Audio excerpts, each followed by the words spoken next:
আমরা গরিব হওয়ার কারণ হইতেছে আমরা বাপ মা। আমরা জন্মের পরেই গরিব বানাই দিছি। কেন লাগিয়া? এর নাম হইতেছে কুদ্দুস। নাম শুনলেই তো মনে হয় হাসি, ধান কাটতে যা। এই যে তোমার নাম আবুল, নাম শুনলে কেমন জানি খেত খেত খেত লাগে। এটির কোনো নাম হইলো? এই যে আমার নাম কাশেম, নাম শুনলেই মনে হয় যে হকার, সম্পাপড়ি বিক্রি করি। এইটার নামের কোনো খাওয়া আছে? কোনো খাওয়া নাই। এটার নাম গরিব গরিবই, আর এটি কোনোদিন বড় লোক হইতে না।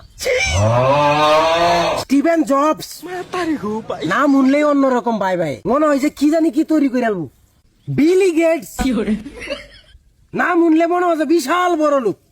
আর আমরার নাম যে কি রাখছে আমরার বাপ মা, আবুল্লিয়া, কাশেম মিয়া, কুদ্দুচ্চা, এটি কোনো নাম হইল?